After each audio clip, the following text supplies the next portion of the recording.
Blackdown Publications presents an unabridged recording of Ancient Scottish Tales, traditional, romantic and legendary folk and fairy tales of the Highlands. By Peter Buchan, adapted by Rachel Louise Lawrence and performed by Angus Yellowlees, with original music by Innes Yellowlees. Buchan's Epigraph.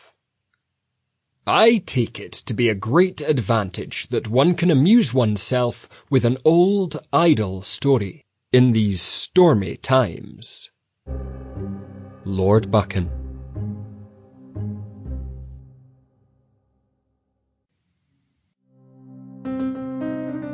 The Red Ettin.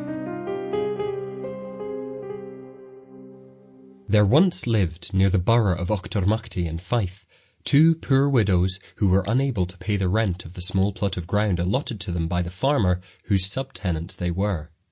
This being the case, their landlord insisted on their sending away their sons to some employment, that they might be better able to pay their rents, as they were grown up and able to do something for themselves and their mothers.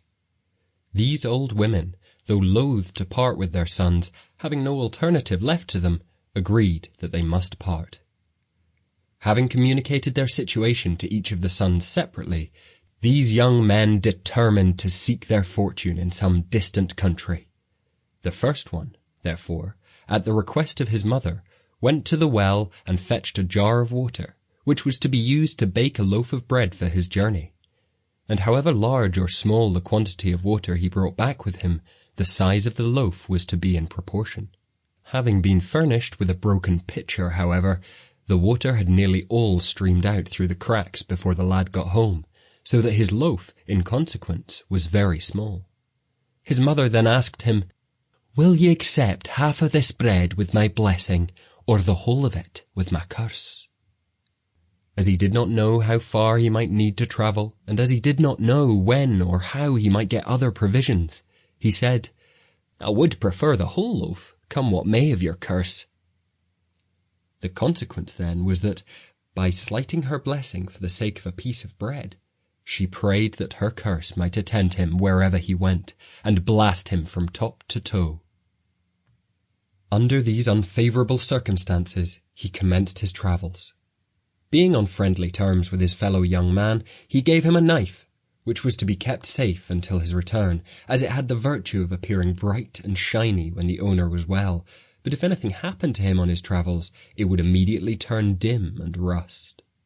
The second lad was to stay on for some time with his mother, and if the first succeeded well, he was then to pursue his journey. The first young man, having wished farewell to his friends, departed. The first sight to secure his attention was a man herding a flock of sheep. He asked of this old shepherd, "To whom do these sheep belong?"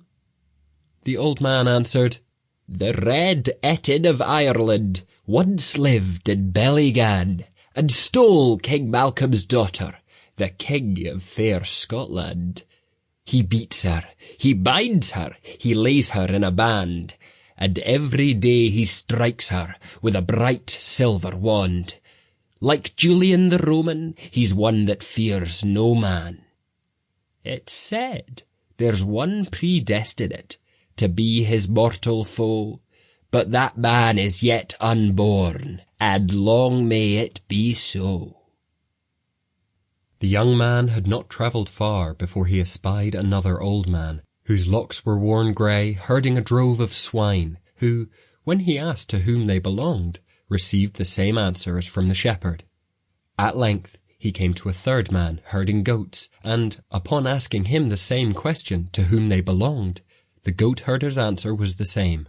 However, this old man also bade him, "Beware a parcel of animals which lay before you, for they are of quite a different species from those you have formerly seen."